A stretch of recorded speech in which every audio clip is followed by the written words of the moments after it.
Crouch. Bind. Set. Joe presents The House of Rugby, powered by Vodafone. Seanie, mate, I missed you. How was your holiday? Holiday was brilliant, Goodie. Thanks a million. Got home, seen the family, had a couple of beautiful pints of Guinness, and it was great. Got out with the dogs on the farm and seen family and friends, and just shot the breeze when I was home. But it went pretty quickly. I was busy enough back there. What about you? What have you been up to?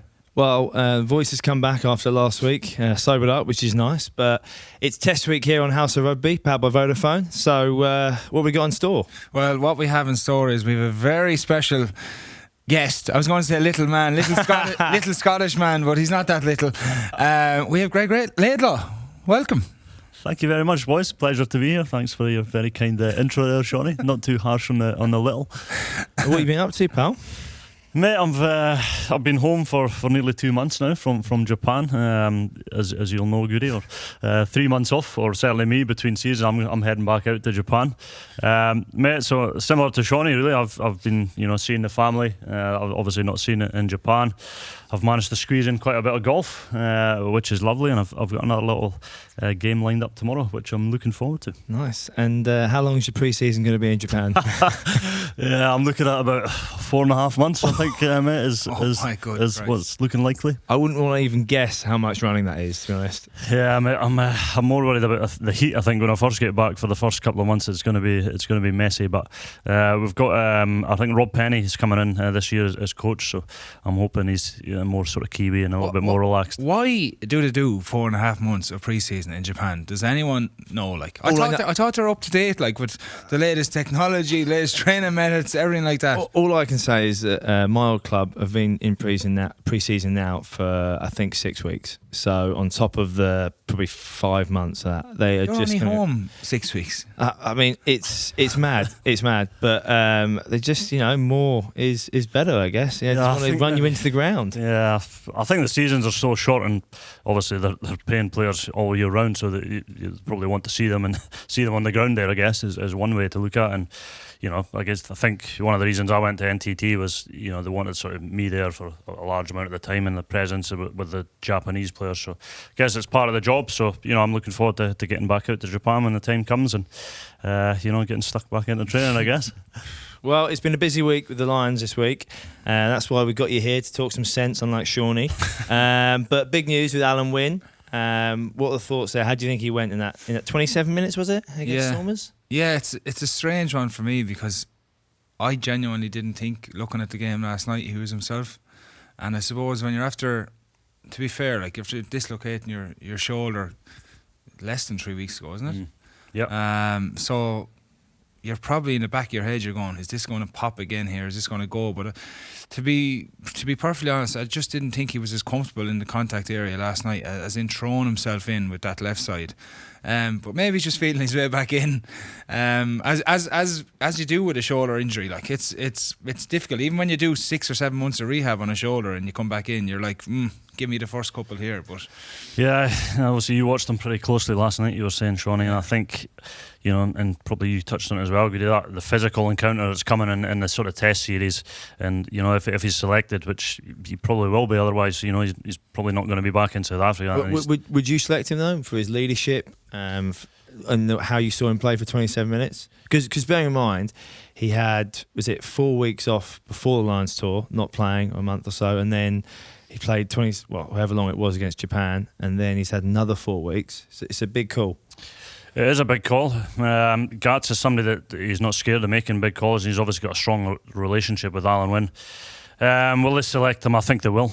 And I'm not so sure if I was coach, I'd select him in the first test. I think I'd look for a little bit further down the track, give him another week, and look to bring him in that second test. But I don't know what you think on that. Yeah, I kind of just think with the second rowers that are playing so well, are you going to risk him? But as Gats has said, he's at that stage in his career now. There's nothing really, do you know what I mean? This is the be all and end all for Alun Wyn. So does it matter if he goes out in the first test and does his shoulder? No, because it doesn't matter if he does it in the second test. No, as well, because it's just a roll of the dice for him in every game, I think, at the minute. I think he'll start. I think he'll start him with Itoje, to be honest. I think that's why he's back in yesterday. If they were going to wait another week, just you could simulate 27 minutes in a training session for him, with bodies on the lads who won't be selected maybe next week. So I think that's why he played last night. I think he's going to start, definitely. Would you give him the captaincy? Yeah, I think he'll be the captain as well. I think you might as well, because I think in certainly my experience from 2017, and Sean will probably be the same, it's like it doesn't really matter like too much in my opinion, like, because the boys that are, they're all good players, have all had that sort of big game experience, a lot of test matches, and there is a lot of experience around. So I think he was named our captain originally. I think it just takes away any sort of awkwardness around it. Give him back the captaincy if he's going to be selected. Why wouldn't you? And you've come back, Shawnee, from injury before, shoulder, big injuries.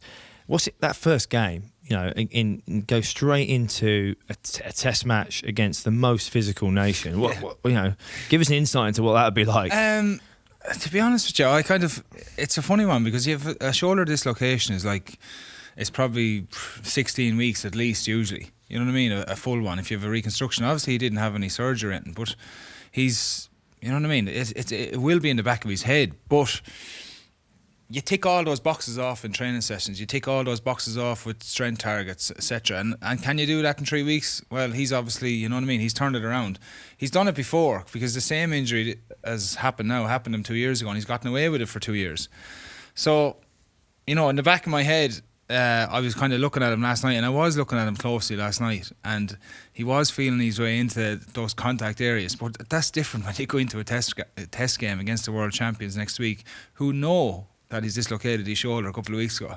Do you think those boys aren't going to be absolutely pumping him when they get a chance to put a shot on him?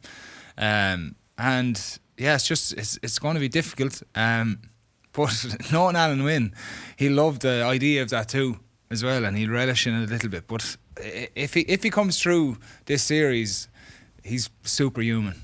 It's some comeback, regardless of whether he plays or not. It's an unbelievable comeback, to be fair, and I think the Lions would love to have him out there if he's close to his best, and he's going to throw everything into it, isn't he? Because it's going to be his last Lions test. But it probably brings into context a bit more the bench position then for the second row, knowing that he probably won't be able to play a full game. And who's impressed you there? Is it Henderson nailed on, or has Adam Beard come up the outside?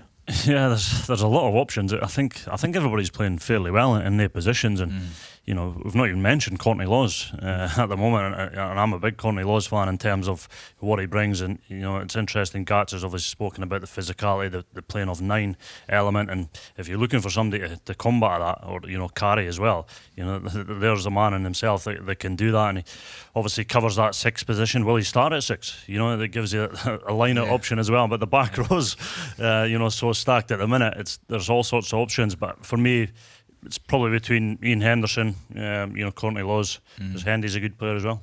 Yeah, I think it'll be Alun Wyn and Marrow, obviously, and then I can't see him looking beyond Hendy at the minute, the way he's been playing as well, and leading, and he's a line-out caller for them. So that's going to be a big thing to have on the bench as well. But you could bring, as you said, Courtney, maybe even if you did an extra forward on the bench, you could have Courtney there. You could, yeah. Change the single, go 6-2. Yeah, well, see, he might go that way as well if he starts Alun Wyn. If you've got someone like Elliot Daly on the bench, or someone around that who's that versatile. Yeah, well, he can't play a second row, can he? No. But, he can, mate. Let's chuck him in there and see. I think because you have got the way the backs have been playing as well, in terms of if it's Liam Williams, Elliot Daly, if they're already on the field, they're quite versatile in where they can play. So that may loosen up the 6-2 split, and they might go that. Again, looking at that physicality aspect of the game, that they might try and cover with a 6-2 again if they start Alun Wyn. And Adam Beard has just, excelled himself since he's been out there. He hasn't put a foot wrong, and I know there was a lot of chat. We even chatted about it of the selection initially. No, you did, mate. You did. I was surprised, like a lot of other people. But at the end of the day, he's an international player. He's a big lump of a man, and he's been superb since he's been out there, regardless of like who they're playing, etc. But he's been brilliant. So he's obviously put his hand up now as well to be in the frame of the selection for next weekend, which is it's great for the Lions. So I wouldn't like to be Gats this week picking the team, and the back row, as we've discussed, is we'll get onto the selection a bit more, but let's just go through the two games. Obviously, South Africa first up, is a pretty stern test for the Lions, and I guess, do we learn more from defeat than victory? What do you think, Greg? I think in this scenario, yes, because very much the way South Africa played, that's pretty much a carbon copy of what they're going to be facing coming out of the test. Obviously, Rassie Erasmus and probably the whole South African coaching team are behind that performance. And to be honest, the midweek teams have been fairly weak. In all honesty, they're a bit behind the eight ball in terms of the performance and what the Lions are going to face. So, yeah, very much that the South African is what they're going to face in terms of probably the more structured mauling, kick chase, defensive type of game. And yeah, so the Lions, in my opinion, really need to try and move away from that sort of same type game plan as South Africa. They need to try and break the game up, get some speed into the play, and I think that's when the Lions have really looked their best, is when the forwards have carried hard, created quick ball, and off the back of that, the Lions have been starting to open up a little bit. Yeah, I think that A game obviously is the one to look at, like in the carbon copy, as Greg said, of what's coming. The one thing I'd be afraid of is the way they got bullied in the first half of the game, and I think it'll be worse come the test game. I think there's going to be a lot of like latching on, high play off 9. South Africans just trying to bully you first and foremost, and see how the Lions react to it. I'd like to see the Lions coming off the line a little bit harder in D. You know what I mean, and go and meet them rather than, because they're big boys. I think for me, the game line's everything against South Africa, and I felt too many times the Lions, there was a one-man tackle, even a good tackler, a Curry, someone just going low, but there's two latches and they're just winning that game line. We need to see more bodies. We know what South Africa are going to bring around the corner. They're there, they're set, they're not tipping, they're not trying to throw inside balls. They catch the ball, they get someone on them, and they drive them through. And I'd like to see the Lions get 2 men, maybe 3 men in the tackle and meet them and just knock them back and just stop Faf de Klerk getting so much time, because he had so much time to put little kicks in, long kicks, dictate the play. Mornay Steyn had so much time, and I think that would be my worry, is that obviously the Lions knew South Africa were going to come with that game plan. It was pretty obvious. They always do. They haven't had much time to prep, so they're going to come with a physical game plan. But it was as if, the old classic, everyone's got a plan. They get hit in the face. The Lions had a plan, and they were stunned by it. And as you said, I think that's the bit they're going to have to deal with.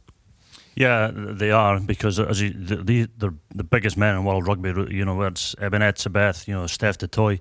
These guys, you know they're coming, but you have to be able to stop them and sort of combat that. And the other area they're going to have to clean up as well for the Lions is that really the sort of taking high kicks as well. That was a big sort of battle in that A game, and South Africa probably won that.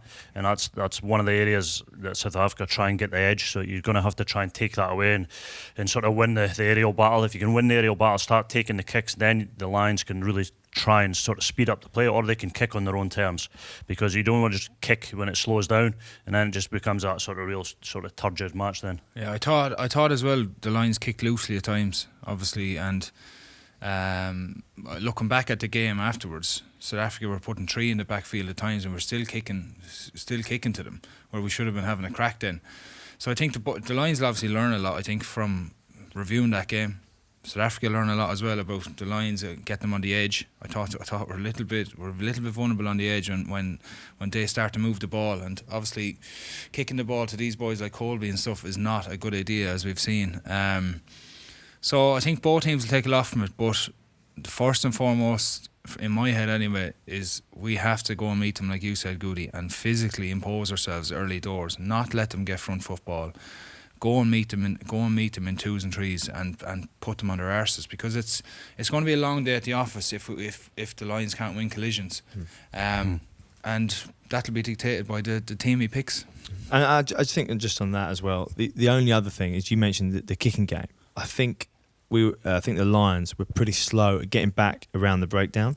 It's been a consistent theme in that game and a bit in the Stormers game. There were land bodies to hit the ground, and the South Africans were getting over, and there wasn't the Lions player wasn't there quick enough. So it'd be something they definitely work on, that urgency, but especially when South Africa box kick, that first hit, they were there first, and the forwards or the first man wasn't getting there quick enough and was getting blown off the park. So that's something they're going to have to fix up quick as well. Yeah, you're going to have to clean that up, Goody, definitely, because when you do play a team like South Africa, it's such a big strength of theirs, and if you can sort of negate that a little bit and turn it into something you can deal with, then it can be a big swing in the game. And again, coming back to learnings and stuff from the game, the Lions can learn that. They can learn what Shawnee mentioned as well about not kicking loosely to Colby. We probably already knew that, but just to highlight it, when they did kick long to him in space, you cannot give that man time and space. He's just deadly. He is the best player in the world when it comes to beating defenders. And onto the Stormers game. Who impressed you in that one? Last night, Ali Price was good. Again, I thought he had a really good game. Luke Cowan-Dickey, I thought was awesome as well. I thought he really stood out as well. Just on Ali Price, obviously you know him well. What does he bring that perhaps the other nines don't necessarily? I think what's probably really helping Ali and probably also the other Scottish boys is their connection with Gregor. We've probably not had a Scottish coach in that Lions group now for I think probably since '97, I think. Yeah. So I think that's really helping. What is he good at? He's good at playing with speed, and I think he's obviously worked with Gregor at Glasgow and in Scotland, so he's got that consistency. He knows what Gregor likes from the attack. But I think it helps when the forwards are playing well and giving them quick ball, and they really sort of stepped up after the first 25 minutes of the game yesterday, which was struggled a little bit. Got real tempo into the game, and that's when he can look to break. He was a threat around the fringes. He's kicked really well as well in terms of that kicking game, so I think he's been really good so far on tour. Yeah, I think Cowan-Dickey was probably the standout for me. I thought Ali Price was good. I thought Marcus Smith was very controlled for someone in his kind of first Lions cap. Tyg Byrne was good again. Adam Beard was good, and Tyg Furlong, obviously, that we just know what he brings now. I thought he showed up a lot last night. And then someone who we haven't spoke that much about actually is Jack Conan. I don't think, if I was being honest, I think Toby is not at his best just yet, but he will show up on the big day. Everyone knows that. But Jack surely has his in the mixer now of that selection for 8. There was a lot of good performances again last night. A lot of good performances, but I do think. I thought it was great to see Robbie Henshaw out there again. Yeah, I think he's pretty so solid. I think he's so key for the Lions. And for me, it was a cagey, probably perhaps a poor first 30, 25 minutes. The Lions all trying a bit too hard, and just once they got into the rhythm of it, they were brilliant. But Henshaw was just so good defensively. His work rate, he's such a key member for the Lions for me. Yeah, I would agree with that for sure. I think that the Lions will be pretty happy he came through that game probably unscathed by the looks of it. I think he's a piece of the puzzle. I think that the Lions will be really happy that's sort of fitting into place now. He was really unlucky in tour in 2017, picked up injury and was playing well. But he's an excellent defender, excellent attacker, and just all round, good player. I think he's only one of the few who can probably say he's going to start in the first test. I would imagine. Definitely. And I think Gregor said during the week as well, which is a big confidence boost I said to Robbie, is about his all-round game. So he said he's so important to, obviously his defensive capabilities are brilliant, but his attack, I think his kicking game now in attack, his hands, from playing with him I know what he's able to do, but I think he's brought himself to another level the last year or so, and he's one of the most important people in that touring squad now, I think, going forward in these test games. I think watching him play, I think I've seen him grow over the last 18 months a lot in terms of it's just, when he first came in, perhaps under Joe Smith, it was very much just run hard, look after the ball, get it back. That's what he was told to do. Yeah. No. He was told, run hard, don't offload, don't do anything, just do what I did. Yeah. Well, I wasn't in that camp, but and now we're seeing him, as you said, the little kicking game, he's getting up for high balls, the short offloading, he's using his footwork more in contact, and he's devastating. So he really is the key member in the back line for me. Yeah, he's going to be a key, and I think we've got so many good players out wide lines. Goodie, I think he's somebody that can almost get the ball to them in that sort of against that blitz defence as well, whether it be through his little kicking game or through his offloading or his sort of the way he thinks about the game. I think he's really important to the way the Lions are going to hopefully have a successful series. So Ronan O'Gara said in the week, he said, never in the history of the Lions tour have positions 1 week out from the first test been so open. I mean, we've been speaking about selection here and how difficult it will be to be Gatland. Where do we even start? Perhaps if I ask you to name 5 guaranteed starters, Sean and Greg. Oh my God! Just start there, shall we? Yeah, I think it's going to be incredibly difficult. If I was to go 5 starters, I'd go Robbie Henshaw, I'd go Dan Biggar, I'd go Maro Toje, Tyg Furlong. That's 4. Yeah, that's 4. And I would go Josh Adams. It's 5. There we are. Yeah. I feel like to I know Josh Adams has been unbelievable, but to nail on a winger right now, that I don't know where they're going to go. To be honest, He's starting all day. Yeah, he's starting. I can't believe you didn't say Conor Murray. Yeah, I think Ali's forced himself enough in the picture that it's probably not certain. And I think coming back to Alun Wyn, the fact that Alun Wyn's back, does that change the precedent? Do you need to start Conor Murray? If he wasn't there because they've named him captain, he's probably going to start. But Ali's been good. Conor played well against, I think it was the Lions the second time round when he came off the bench. Picking up the tempo, and he's obviously an excellent player. Let's not forget about that. So who knows where they're going to go with the 9? But everything comes into the melting pot, I guess. And you still got to name your 5. I'll agree with the 4, the first 4. Yeah. Joining in definitely. I think I'm with you, Goodie, on the wingers. I think. Adams has been excellent so far, and he can sniff out a try, but a lot of his tries have, he's just been finishing them off. Last night he probably wasn't great, but it is a hard game to play because you're thinking, I don't really want to play in this game because I don't want to get injured before the test. So, who would be my 5th that Sean never mentioned? Back rower. I'm back rower nailed on to start. Well, I think Tom Curry, mate. I think we'll start Tom Curry. Well, let's talk about the back row. And who would you pick, Shawnee, as your back row? On current form, Who would you pick? Right who do you now, think Gatland will pick. So I pick right now.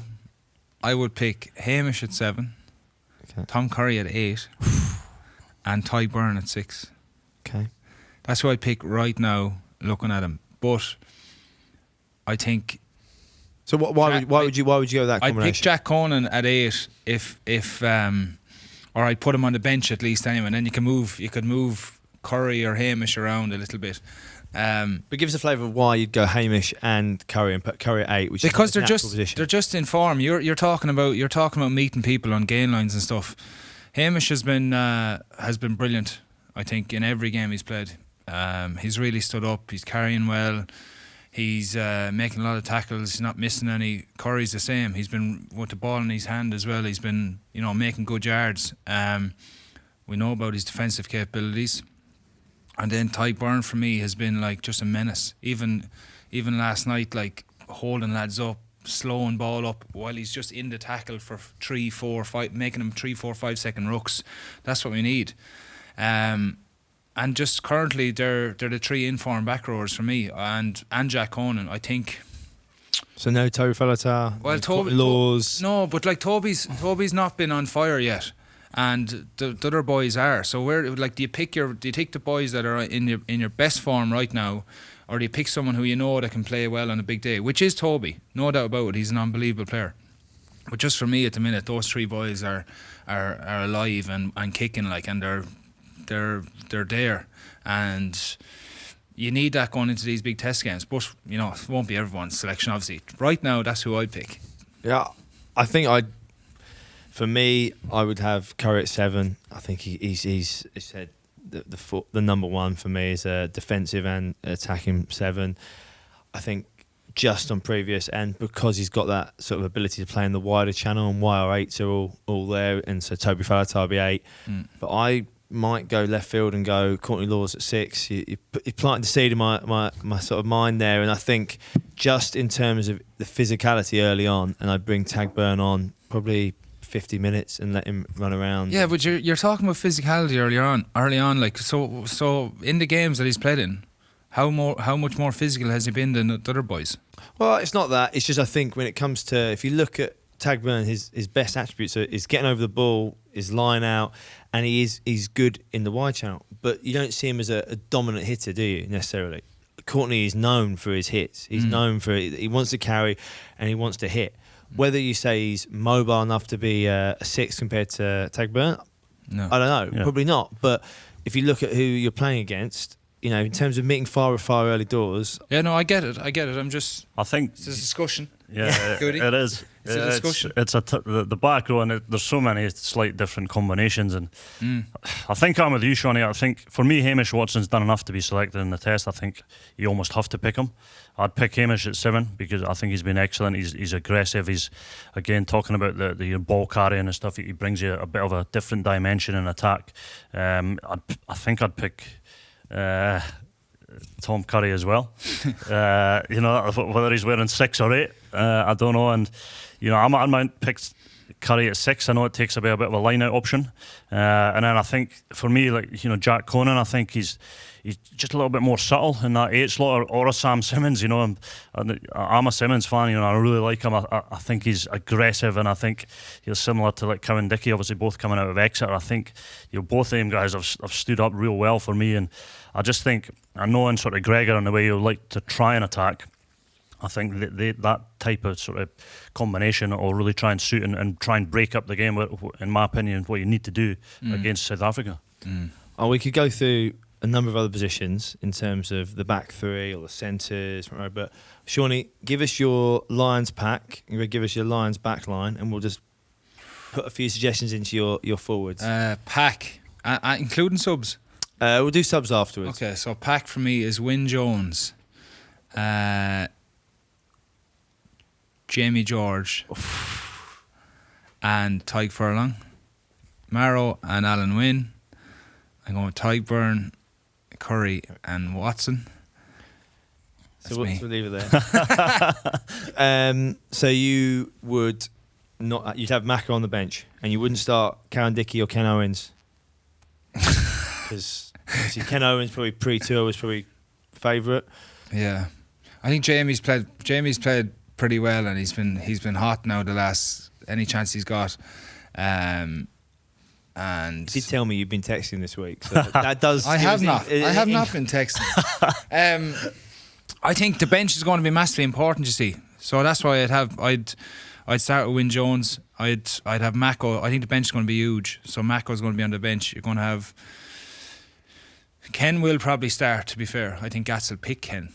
I'd probably go with Jamie at the minute, but Ken is probably going to start. Then who do you pick then between Cowan Dickey's show last night was ridiculous. His tackling, his general work rate. If Cowan Dickey doesn't start turnovers. for me, he has to come off the bench. Yeah. Because, as you say, Sean, the bench is going to be a huge aspect of I think that's where it's so difficult for Jamie and Ken Owens, both brilliant players, and obviously trying not to be biased. If you play with Jamie so many years, I think he's outstanding. But I worry for him is if you go with Ken to start, you're probably going to bring Cowan Dickey off the bench. Yeah, if you who's go with going to bring Jamie the start, impact? Yeah, you're probably going to bring Cowan Dickey off the bench Yeah. because just how he's so explosive. He's going over the ball. He's just a wrecking ball. He want to just fly in everywhere. yeah. We're naming out names here, but it could be Yeah. literally anyone, which And is that's it. which is the problem at the minute. There's no one really like set. There's the 5 boys who we spoke about who are kind of set in stone.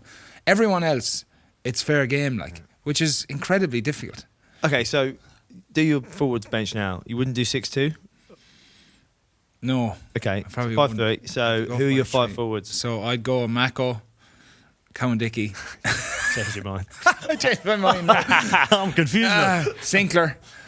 I'd go Ian Henderson and Toby. Okay. Back line. Backline, I think you've got to pick Ali at 9. I think he's been good enough to get in there. I think he's coming back to players that are on form, and I think he's been good. So get him in there, pick players on form, and Gats won't. He's not scared to do that in the past, so whether he does it this time, but that's my selection. I think Dan Biggar and he's probably going to play 10. I think he's been good, and he's in form probably 10 at the moment. I think I'd go with the access that played yesterday. I think I'd go Henshaw at 12, and I think Elliot Daly at 13. I think they've obviously given Elliot a lot of minutes in that slot, and I think he's sort of started to settle into the role. Back three. Here we go. It's the back three. It's tough.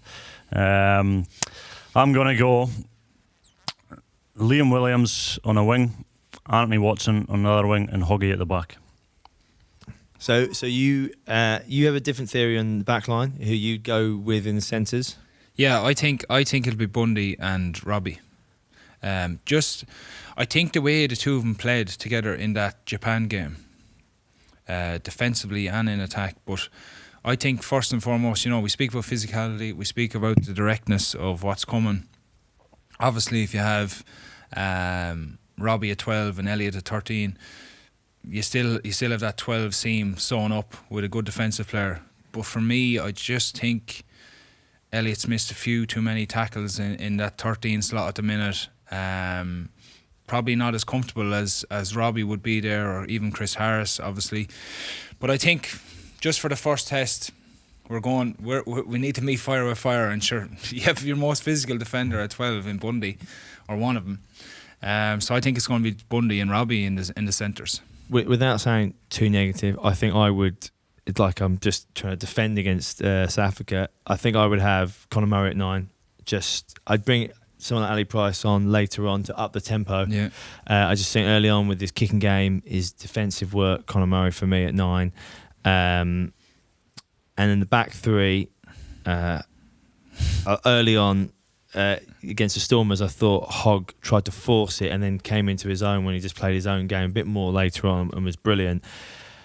But I've said it all this tour. I feel like I want to have Liam Williams there in the backfield for the aerial contest, and so I would go him, Anthony.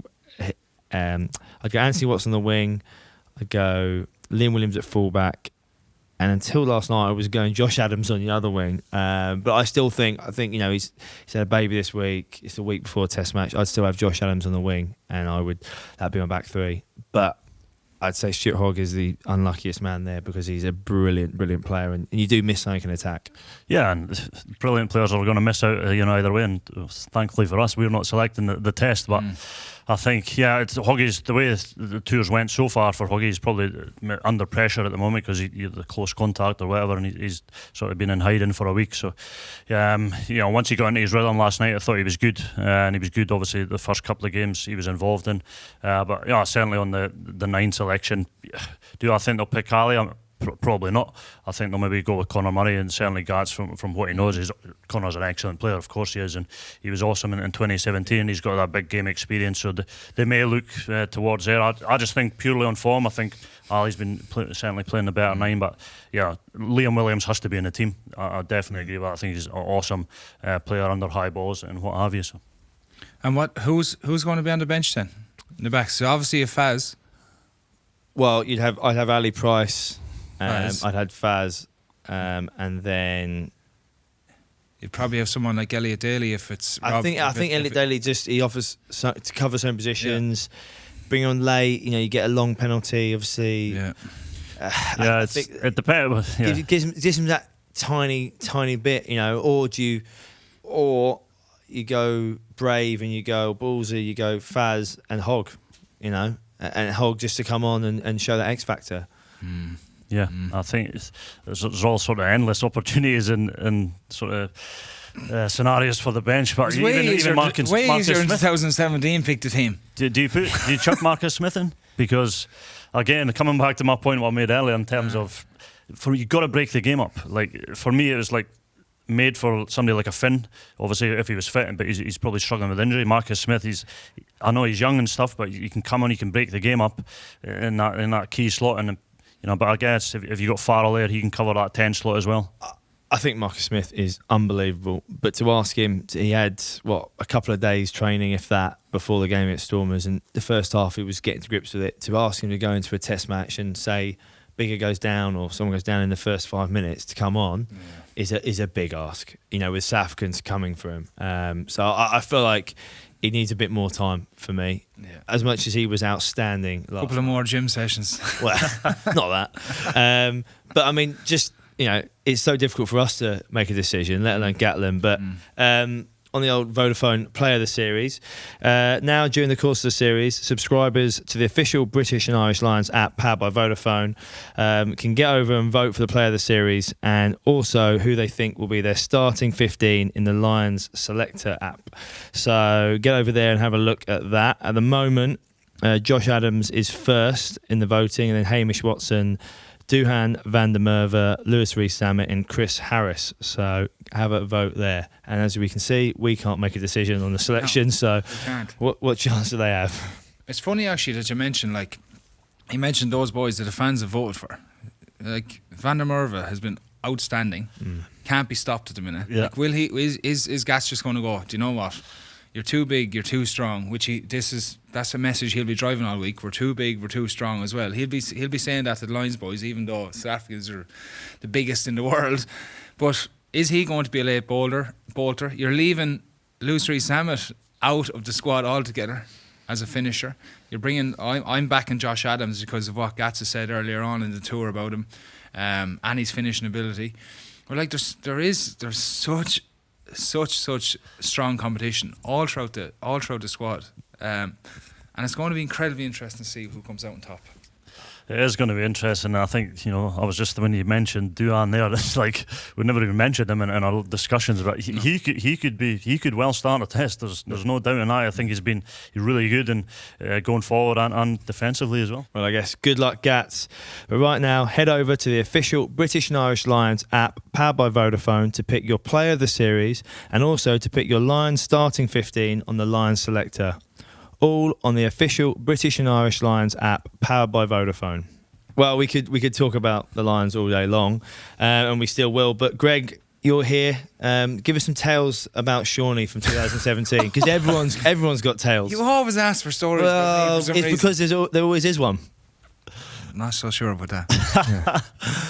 Tales from 2017. No, probably not too many, Shawnee. Certainly, you can say, obviously. But, nice. No, it was a great trip in 2017. I think probably the way it worked out, I was in the midweek team by then, and we were probably operating off different schedules by then. So certainly the midweek boys we had a good crack at it a couple of times, definitely down in Wellington for once. But yeah, it was a heck of a tour in 2017. Oh, it was and certainly one to remember. Yeah, it was.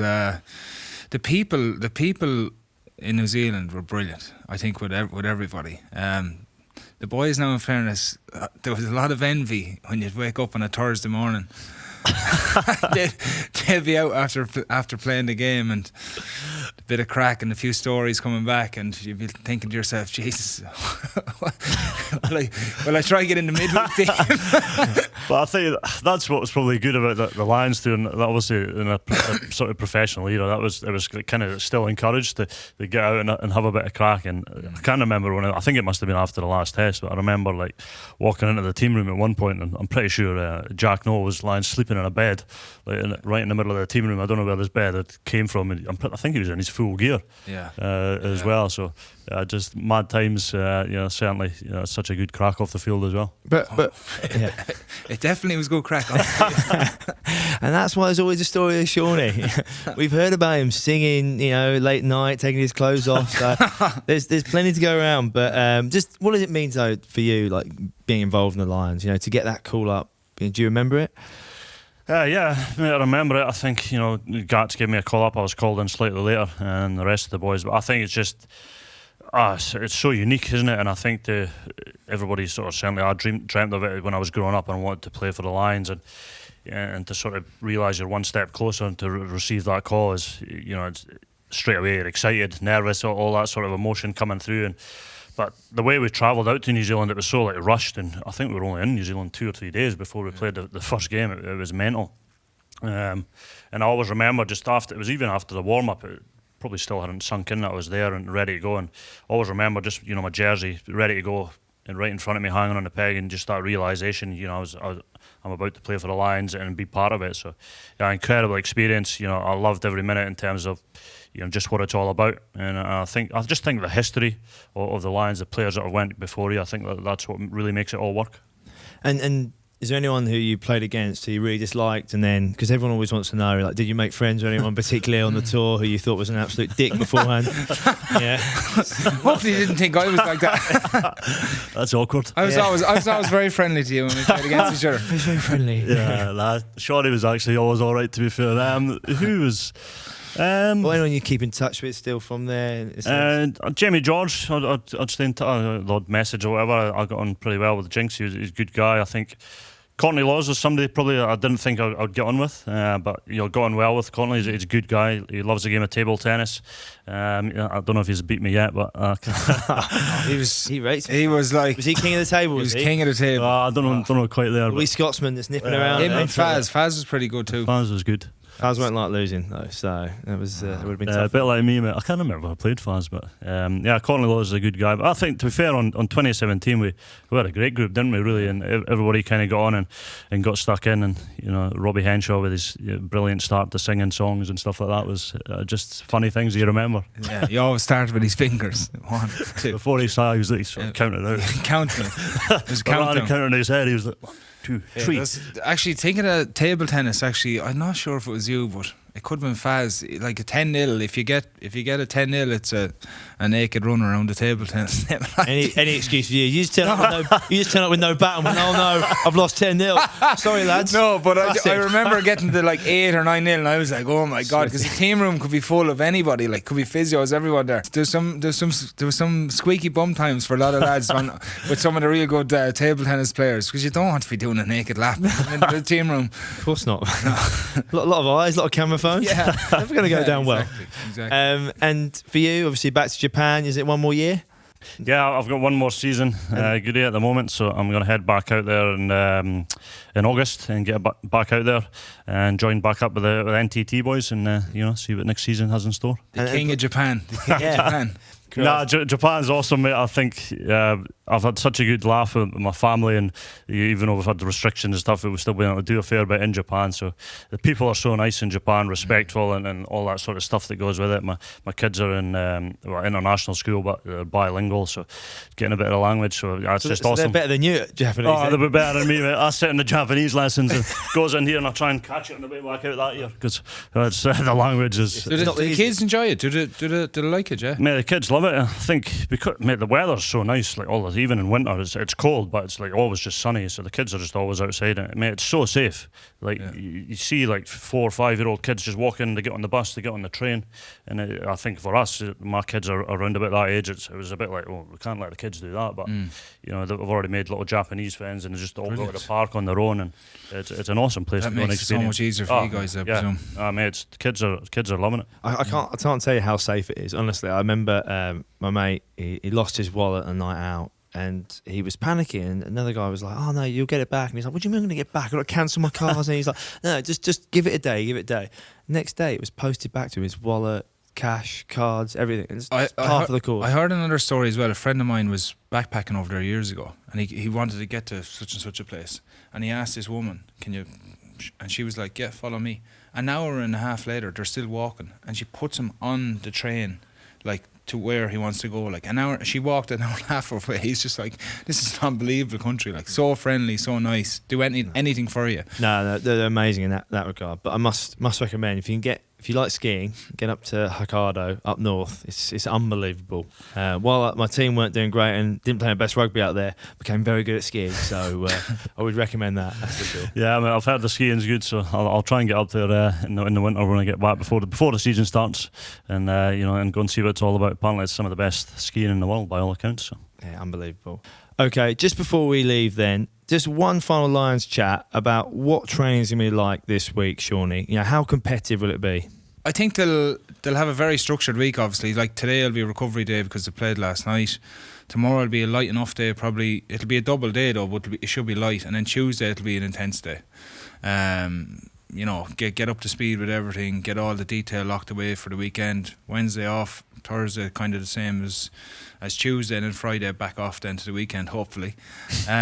But I think, hopefully you're not going to get any fitter this week, for instance, or you know what I mean. It's about freshening up, getting all the detail locked away, and then really being so physical come the weekend and fresh and ready to rock against these boys. I think So I think it'll be a relatively easy enough week training. It'll be more so getting their mind switched into what lies and what's awaiting for them at the weekend. Yeah, I would imagine it'll be pretty light, or certainly the players will hope it's like, because as Seanie mentioned, once you get to this point, you just want to, everything's about the game, turn up feeling awesome. So it's all about sort of knowledge, get that knowledge in early in the week, what they're going to run in terms of the plays and set plays, all that sort of stuff. And it'll be interesting when he names the team to the players. I think probably the earlier the better. As you guys will know, I think once the team's sort of out there, everybody can, if you're pissed off, you can sort of go away and digest it and then come back to the group. And if you're selected, obviously you start your planning. So the training week will be light, but everything's about the game in 80 minutes. Yeah, I think it's always better to let people know early, because you said there's 5 guaranteed starters. You see them in the team and you're chucked in the bibs. And it's like, don't read anything into it, lads. Honestly, don't read into it. Well, it's funny there, because Alun Wyn, Marrow, all the lads are over there. But I think he'll name the team this evening in camp. This early? Yeah, I think he will this week. I think either today or tonight or in the morning time probably. Just to give lads that clarity and get lads switched in. I remember 2013 when he named the first test side. I was so upset not being in the squad. I was like 24th man as well, which made it way worse. But I remember the emotion. I remember the emotion of it though as well. So lads are going to be. Everyone wants to start a test game. So there's certain lads that are going to be upset about this. We've talked about we can't even pick the team. You know what I mean? We're guessing on who's going to be in. So there's going to be quite a lot of that around the camp, and you want to get rid of that as quickly as possible.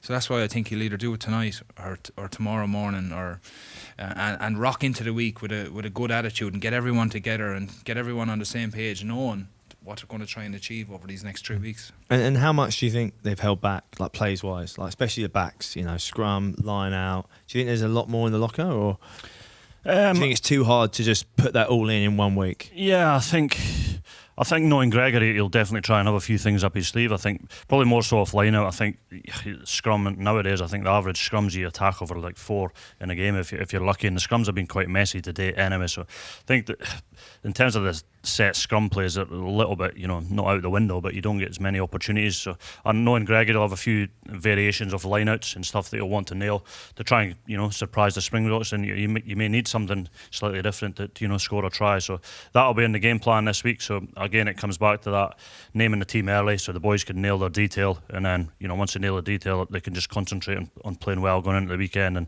the earlier names that team, the better. And I think they've probably not had too many injuries, I don't think, from yesterday's game to deal with that. So I think that'll help naming the team early for the boys and just give everybody real clarity going forward. And if there's one thing they need to work on this week, or they'll focus on, what do you think it'll be, Seanie?